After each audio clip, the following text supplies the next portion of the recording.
I've been using the phrase stepping on each other's toes a lot in lessons and streams lately, and I'm starting to realize I haven't actually defined that in a video yet, so here we are. In Splatoon, it's a mistake to get too isolated from your team a lot of the time. That'll make it so that the other team can collapse on you and you'll have no help, put the team at a numbers disadvantage, and let the other team start to snowball. Or you may just let them skip the step where they collapse on you and go and have a 4v3 fight against the rest of your team. But telling teams and players that this is a mistake often causes them to overcorrect, and that's also a mistake. While this may seem like a concept that's applicable more to teams than individuals, it's actually something that's really good to practice in solo queue, lining yourself up relative to your teammates while still putting yourself into positions your weapon likes. Something people figured out a few thousand years ago after fighting each other with spears a lot is that it's a lot more difficult to fight one person on either side of you than it is to fight two people right in front of you. We don't have eyes on the back of our heads, and even if we did, we'd have to design TVs differently to make use of that in Splatoon. We also aren't as good at dual-wielding weapons as video games and movies would like to have us believe. Now, in Splatoon, you tend to get enough value out of just being, say, 90 degrees away from your teammate, or even just 45 degrees. They still can't shoot at both of you that way, but this way you don't have to waste a ton of time sneaking or diving through enemy territory to get behind them.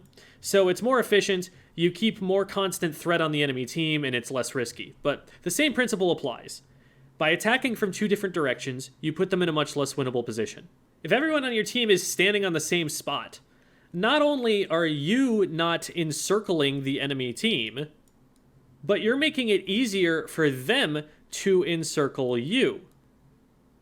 If this player is going to run into, say, a 52 gal on this side when they try to flank, that makes it a lot harder to flank. But if the 52 is just standing right next to the heavy, they're both getting flanked. This brings up another important point, redundancy. I've talked a lot about how double backline comps tend to be non-viable in competitive play, and this is a big reason for that. On maps as narrow as they are in Splatoon 3, one long-range weapon can typically cover both sides of the map by itself. Maybe one of them could pressure a piece of cover to flush a player out into the sight line of the other, but you could accomplish the same thing with a frontline weapon, and otherwise they're both going to be able to see mostly the same things. With shorter ranged weapons, though, if you put two of them too close together, you can create the same conditions as we don't like in a double backline comp. If a player is already guaranteed to be shot at immediately as soon as they enter this zone, you don't need a second player guarding that same zone when another zone is being left wide open someplace else. They can always come back to the first player's zone if something happens, but you don't know where something's going to happen, so it's better to spread out at least a little bit.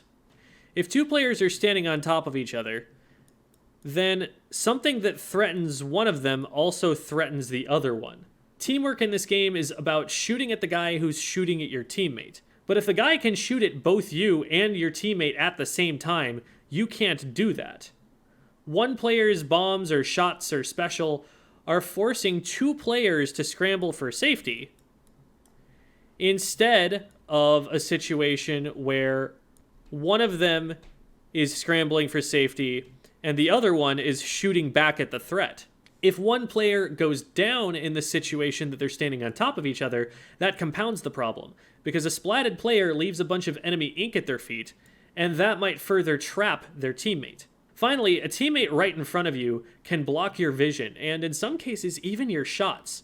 Never stand in front of a splatling player when they're trying to fire, because you'll block their shots with your back. They have a limited window to actually fire at and hit anything, and it's especially frustrating for them when those shots are wasted because you blundered in front of them. They have higher DPS than you do, so even if your aim is on, and you're definitely going to be hitting the player in front of them, if the splatling is already aiming at it, they'll splat the opponent faster. But if you block their shots, and then by the time you're splatted by the opponent, they don't have a charge anymore, now you're both out of luck. Try to work on staying a good, safe distance away from your teammate, even if you're fighting together. If a single bomb would be able to damage both of you, even with the indirect damage, you're too close. If one player's missiles would hit both players, don't just run away from the missiles, run away from the missiles in a way that also takes them away from your teammate, so they have as many options to avoid them themselves as possible. This should keep you and your team safer, and also give you tactical advantages when you engage the enemy team.